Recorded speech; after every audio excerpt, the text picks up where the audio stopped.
Good morning, everyone. Good morning. Good morning. Welcome to the First Universalist Society of Salisbury. It's good to be with you this morning, and gosh, it feels like early October or late September. I had my wife suggested I ask my mother to make a summer robe. Hi, Mom. Mom will be watching this. I was figuring we'd have a day more like a couple days ago, but I'm glad that we are not having a day. I think we're all glad we're not having a day like that, being in an upstairs sanctuary of an older church. But anyways, I think most of you know I'm the minister of St. Paul's Universalist Church in Little Falls. I'm joined by my friend and colleague, Mark Bunce, our music director, who has just returned from a successful tour, a goodwill tour of the UK and Ireland, with the, I hope I got this right, Mark, the Oneida Area Civic Chorale, where they went and performed in various spots. Let's see, England, Wales, did you say England? No, England, Ireland, and Scotland. So, I'm glad he made it back. I'm jealous. I'm jealous too, but Mark did some real goodwill work over there. So, we were talking a little bit the other day about it before I got interrupted, so I'm looking forward to hearing more about it. 4 times a year, we get together as a cluster, the Mohawk Valley cluster, and worship together. And it's good that we're starting to, I think this is the 3rd or 4th or 5th time we've managed to come together after the Black Death, COVID-19 pandemic. And just in case you didn't know this, there will be a luncheon immediately following this service down in the Fellowship Hall. Let us now proceed to our choir call to worship.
We come to this place today with many different traditions in our hearts.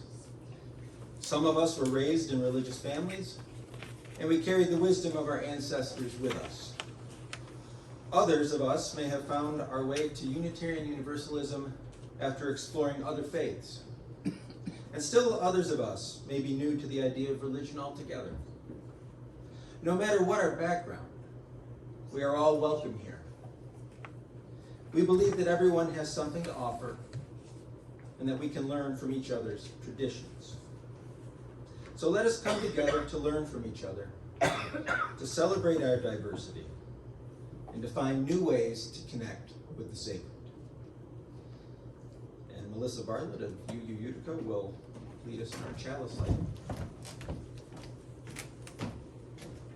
Please join me at the words that are in your order of service. May the flame of this chalice, the symbol of our faith, connect us to all who have come before us, all who are with us in body and spirit, and all who are yet to come into being. May it serve as a reminder of our unity and connection across all time and space. Our opening hymn is number 2.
Are there any joys, sorrows, concerns, general announcements of any kind that anyone would like to share with the cluster? Oh, how's that, better? Yes. Yes, okay. All right. It's okay. No, by all means, I'm so used to projecting at my other job, like, don't run. I saw that.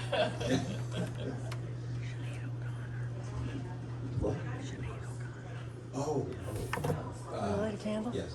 Dawn is asking me, right, Sinead O'Connor, the performer, Irish performer, correct? Right. Right, yes. Nothing Compares to You comes to mind. A few other songs passed this week. And while I'm speaking of passings, in our congregation, we lost longtime member Millie Koziol. Just did her memorial service this past Monday. She was 98. Any happy news that anyone? Well, Teal's think it's gonna be 50 tomorrow. All right. There are a number of people here that can prove that you can survive your 50s and beyond. Jane?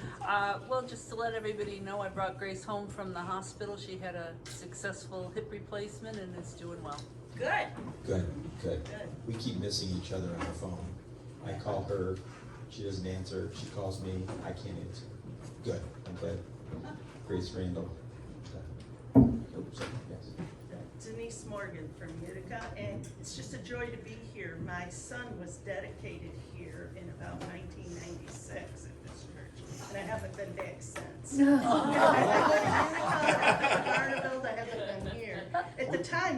out of state, but my sister, who was one of the godparents who stood up with my son, lives in Fairfield, so we came here. What we try not to Nice change. to be here. We're gonna be talking about that. Well, welcome back. Yes. Today is my stepsister's birthday, and she's turning 6. Oh, yes. I know, I imagine in a family your size, there's birthdays about, what, every other day? Yeah, well, only in February. No, August is pretty busy. I only have 2 more trips to DC. Yay! So she announced that, but she doesn't say. She's been going to Washington DC after having surgery and radiation for skin cancer, and she's having infusion treatments in a trial/study. Yeah. So that's why she's going to DC. Yes, specific for my cancer. Yeah, And that's why I have a hat on, because I have upside head, no hair. Awesome. Any others? I know we mentioned it at the beginning, but I would like to acknowledge again Mark's tour. And I won't put him on the spot, but maybe you could ask him at coffee hour. Just kind of the local level goodwill that we can do as citizens by bringing, that we're not all about guns and God and Coke and Pepsi and our fashion and stuff. We actually, there's substance, and our contributions, are recognized and meaningful. And I applaud Mark for bringing them to the old world. So thank you, Mark.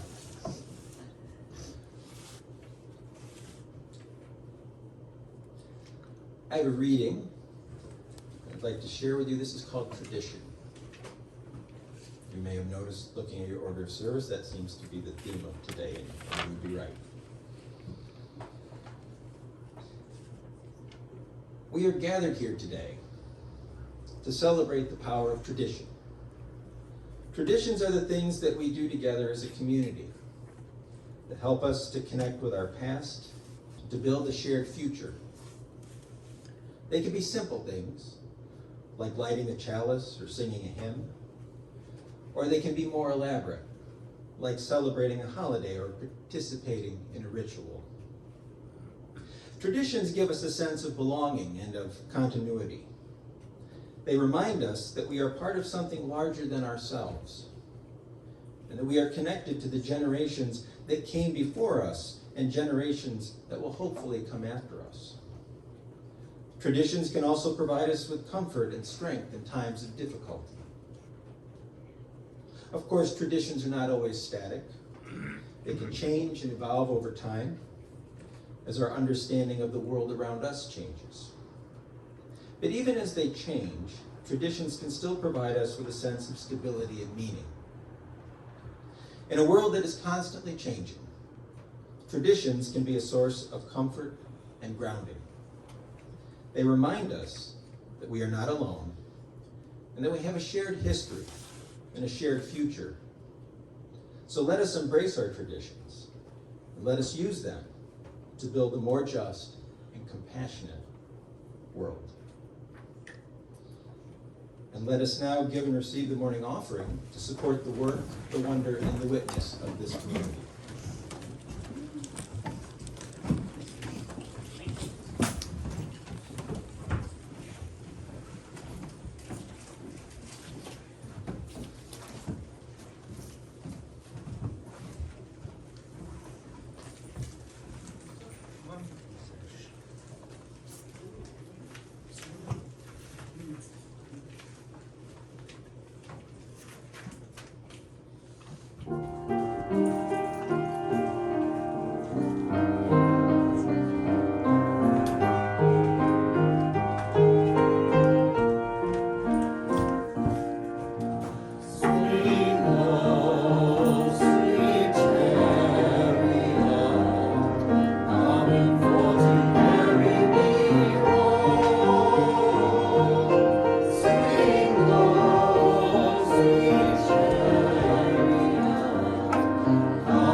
When I'm not a minister, I'm a school psychologist, and as such, I have had more training than I wanted in statistics, or as we called it in graduate school, sadistics.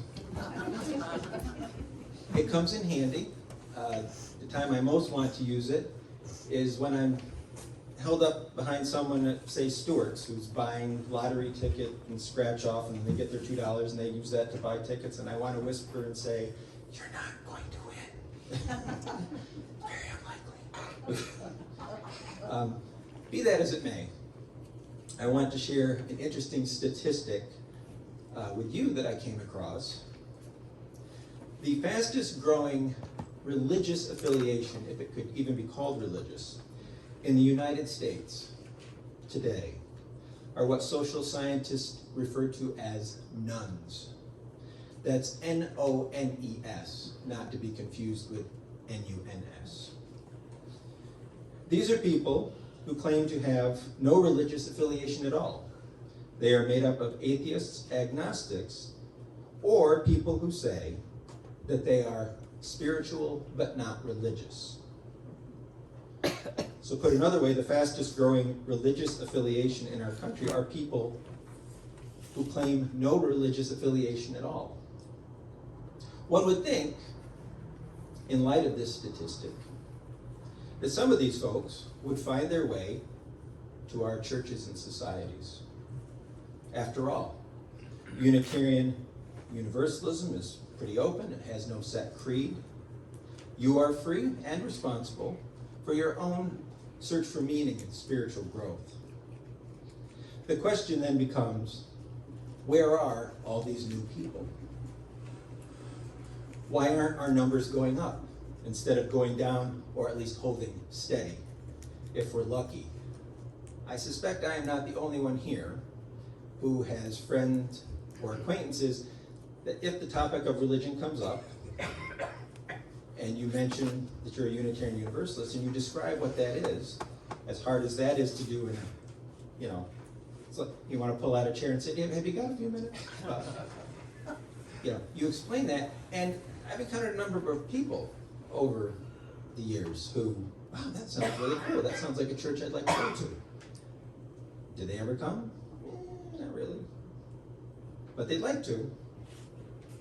So, again, it's appealing, but not so appealing that it seems to draw people into our sanctuaries. And I'm going to go out on a limb here and guess that longtime members of all of our 4 cluster churches can think back to better times. Times when there were more people in the pews, more money in the collection plate, more social justice outreach, more kids in the Sunday school, if you even still have a Sunday school. Instead, we find ourselves either in a holding pattern or a rate of unsteady decline. Longtime members are getting older, some eventually passing. Other people come but don't stay. There often aren't a lot of young families joining the church. The social trend is away from that.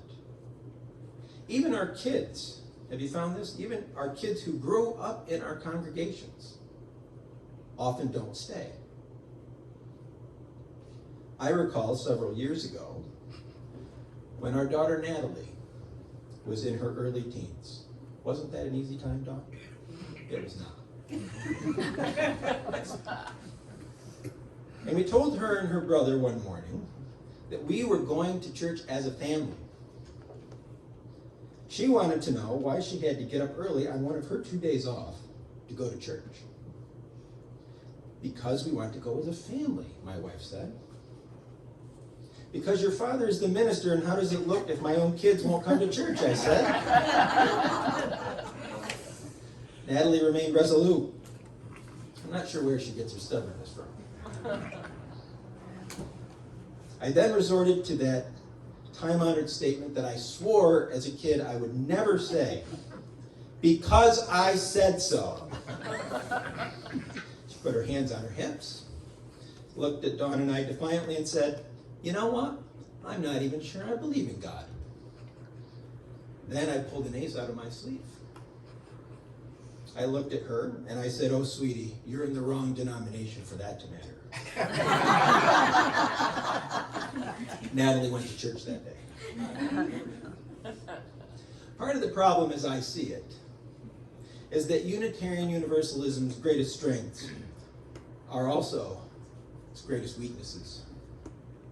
In the way of strengths, we have no creed. We don't insist that people have to believe certain things to belong to our denomination. We allow you to be free to develop your own beliefs. We'll support you, but no one's going to tell you what to believe or what you should believe. We don't set a lot of criteria in order to join our churches or our societies. You just sign a book. We don't ask you to tithe a certain level of your income. We have no attendance requirements. You can come every Sunday or every other Sunday or once a month, or, and we all have these folks in our congregations, so infrequently that we'll sometimes wonder, are they still coming? And all of a sudden they'll be there one day. It's like, oh, they are still coming. Now flip those around, those strengths, and you can see the inherent weaknesses. Some people find the lack of a creed and the openness to different religions and different belief systems too loose, too unstructured, too ambiguous. It could also be argued that when there isn't a more stringent set of requirements for joining, that there's also not a strong sense of having worked toward or having earned membership. No one is going to come knocking on your door if you don't put any money toward the church, or if you don't meet the voluntary pledge you made back on Pledge Sunday. People may reach out to you a couple of times if your attendance pattern was good and then significantly drops off, but that's about it. We like to think that we offer a religious perspective that is inclusive and free. And we do. But we also live in a society that believes that you get what you pay for. So if something is free, what is its value? Carrie Nieuwhof is an expert in the area of church growth. And I bookmarked this while doing research for other church work this year. But this past April, he has a podcast and a blog. And on his blog, he had this morbid-sounding article, 13 Signs That Your Church is Dying. And that is morbid, but I'd like to share some of those, certainly not all of them. And I'd like you to think of your own congregations and whether or not you can identify with any of them. And I'm not here to suggest, oh, we're all dying. I'm here to just kind of give you food for thought. Because again, this is a UU church. I'm not going to tell you what to believe. Are you losing your passion? Is it easier to skip a Sunday service than it used to be? Do you feel melancholy when you think that your church's best days are behind it? Do you not feel as spiritually or social justice-wise fulfilled as you used to be? Do you find that most of the people in your church look and often think just like you do? For all our talk and promotion of acceptance and diversity, many UU congregations, in my observation, are made up of middle and upper class white people. Do we share and talk about different perspectives, or do we avoid them? Do we promote unity or conformity? Do our churches feel less like a place with a mission and more like a social club? Speaking of which, is maintenance overtaking mission? I don't mean like nuts and bolts fixing the water heater. Remember 15 years ago or so, I want to say 15 years ago or so, back when there was a St. Lawrence district, and they were hammering home to all of us, mission. You gotta have a mission statement. Revise your mission statement. Have a mission statement. When was the last time you updated yours? Or, if you feel it still applies, are you actively working toward it? Or are you in maintenance mode? And what I mean by that is, you find yourself in a situation where maintaining what you have has started to become more important than the mission of your church or society. Are your staff and volunteers burning out? Do you find that the same people end up doing most of the work, either because no one else wants to do it, or there aren't members available to do it? And if you're one of the people doing the work, is it because it gives you a sense of purpose? And it may well do that. Or is it because, well, someone has to do it? And burnout can lead to resentment, of course, which doesn't lend itself to church growth. And on a related note to that, do you struggle to attract or keep new members? Here's another fun statistic that I found hard to believe. On average, a new person who walks into any one of our churches, and not just our churches, and just the average church in America, will decide whether or not they're going to come back in 11 minutes. That's right, you have 11 minutes to make a favorable impression. Talk about pressure. And imagine if the announcements go a little long. You've lost them, right? And different people react differently. They have different expectations. I've had some people tell me that, they used to come to St. Paul's, but the congregation wasn't welcoming enough. I've also seen situations where a new person got there and was turned off because they felt overwhelmed by the attention they received. They come in and like, oh, a new person. Here's a flyer on Unitarian Universalism. It's like, are you coming back next Sunday? Do you have a family? It's like, we're looking for people on this committee. We're having a potluck. Can you bring something next Sunday? They're just like.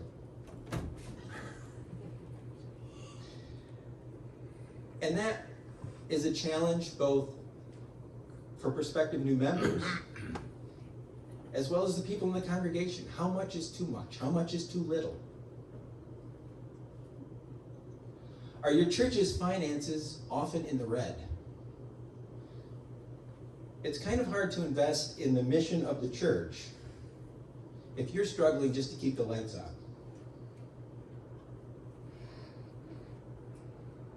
Do you view cultural changes?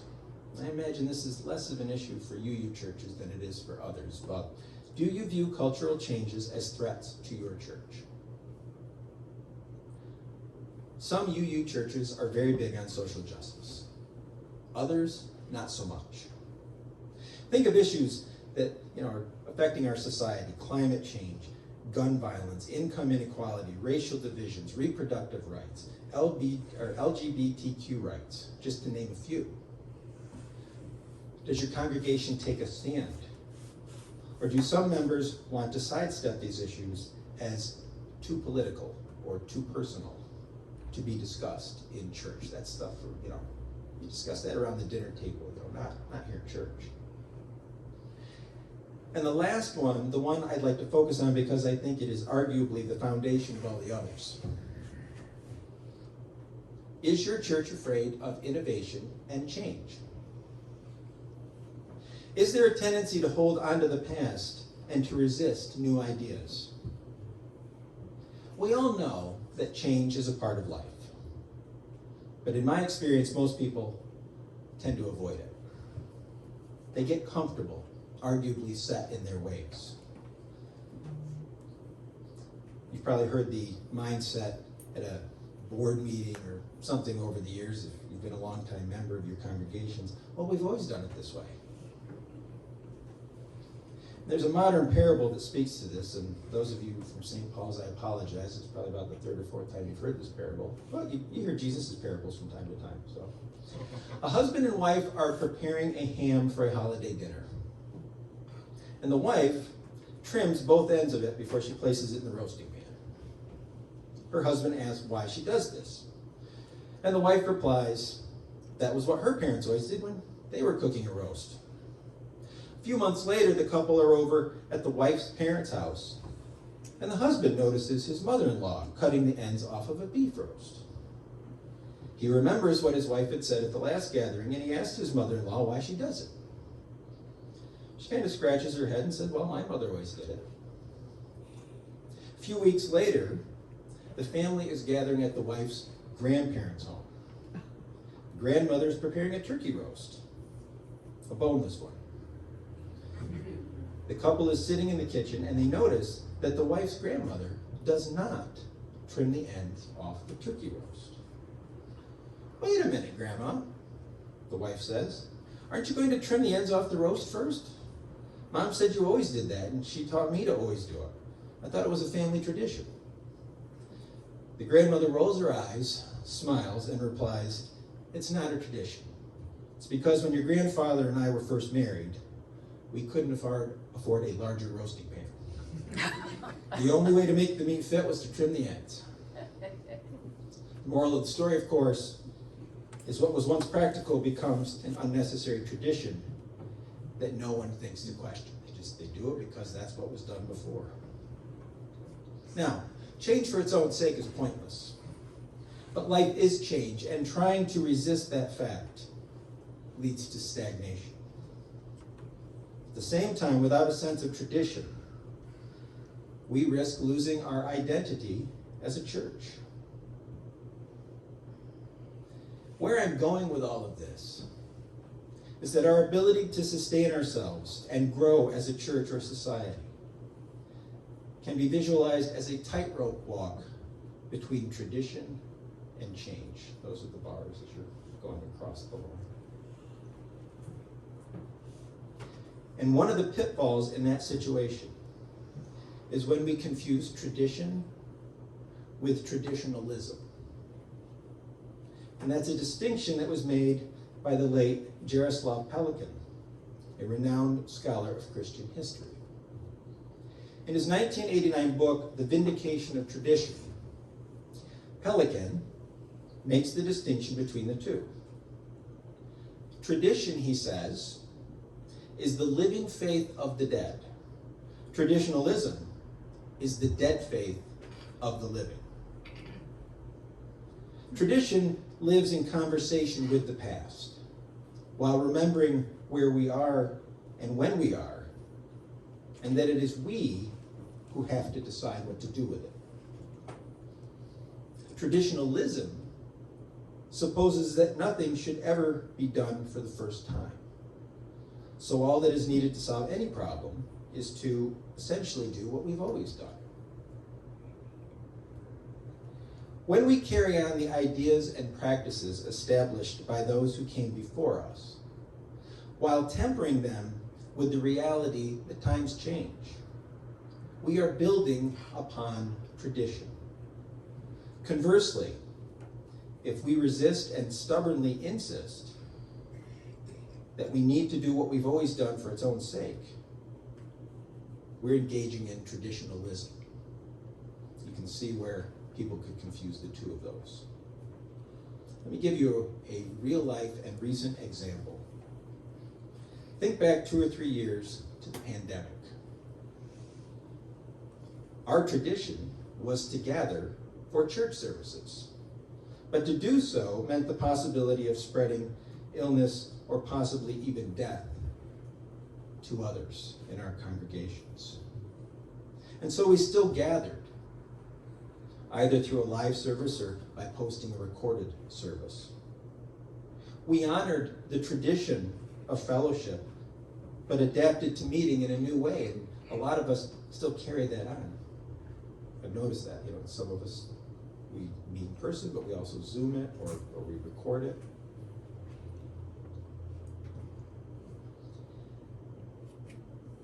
Contrast that to other churches who insisted, and there were several, on meeting in person, in spite of health risks, because that's what they had always done.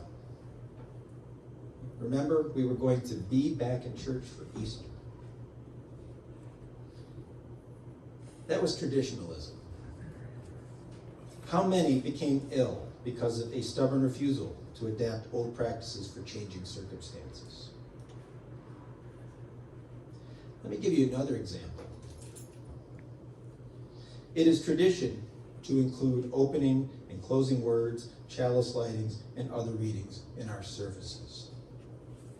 But I will confess to you that 3 of the readings for today's service were written, not by myself, not by any human writer. They were written by an artificial intelligence.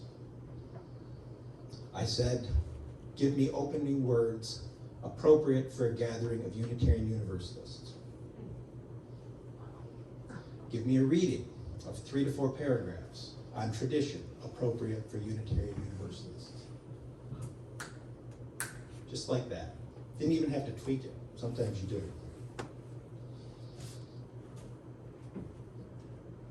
I did this not to be deceptive, but to illustrate that you can honor tradition while embracing change, because AI is coming, whether we like it or not.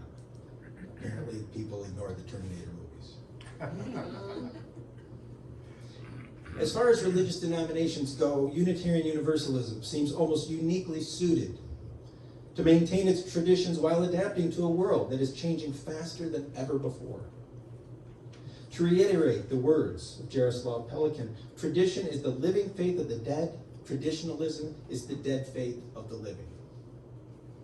Tradition lives in conversation with the past, while remembering where we are and when we are, and that it is we who have to decide. We have to decide how we're going to adapt our traditions. Organized religion is changing in America, and our denomination is not immune to this.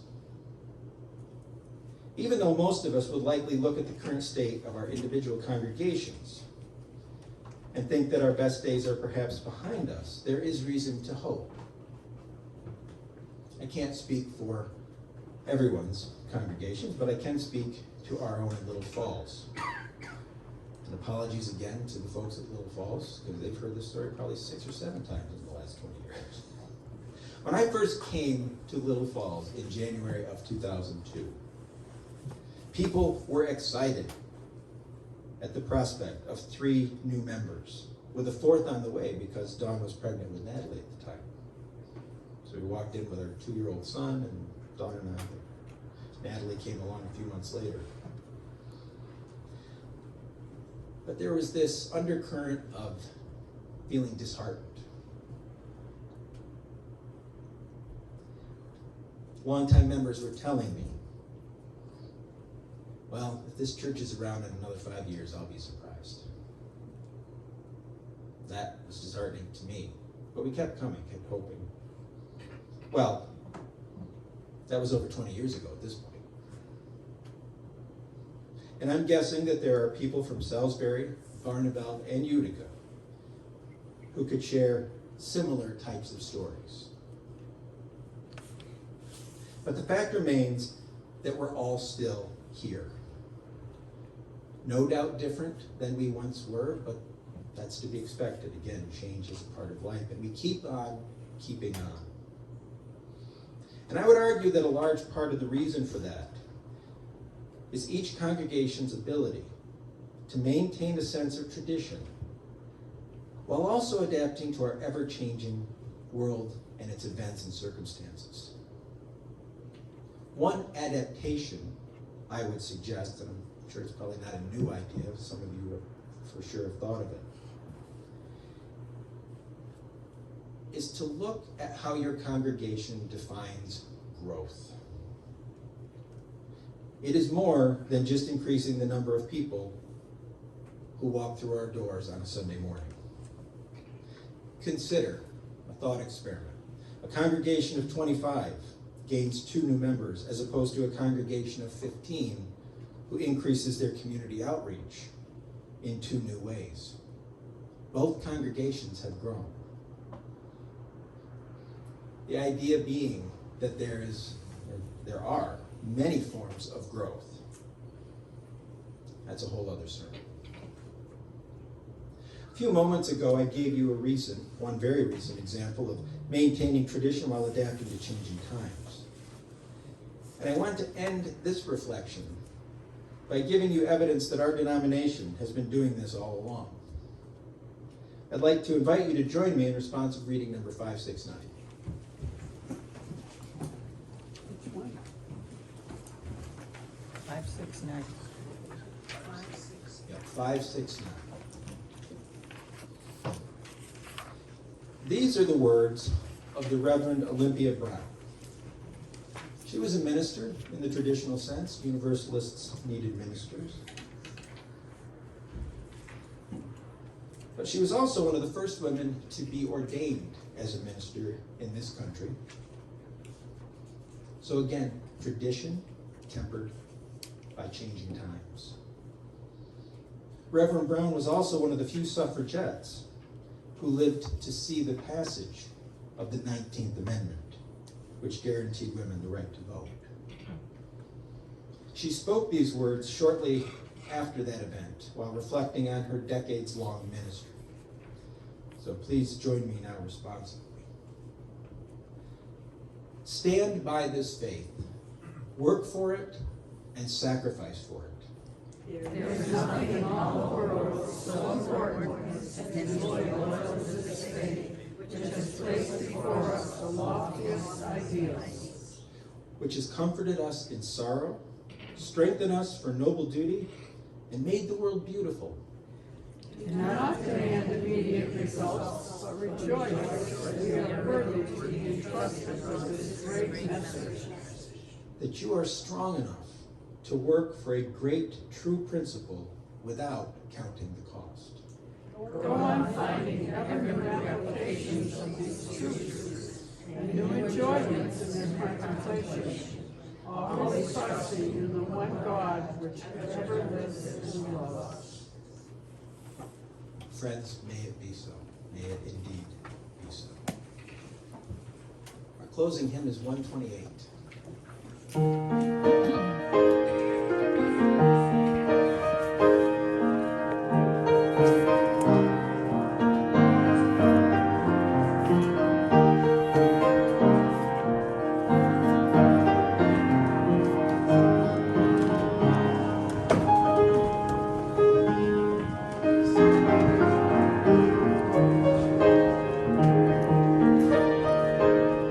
For all that is alive is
from this place, let us remember the power of community.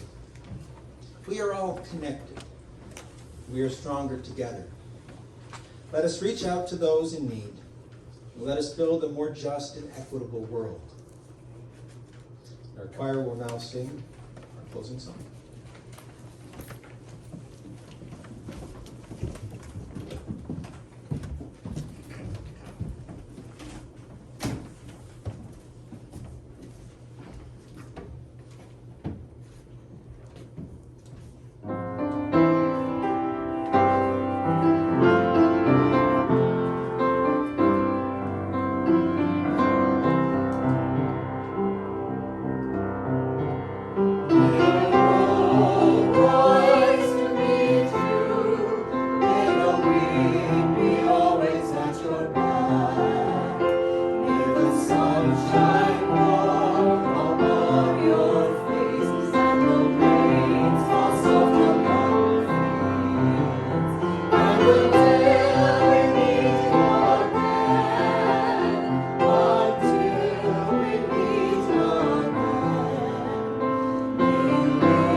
Phillips Barneveld will now extinguish the chalice.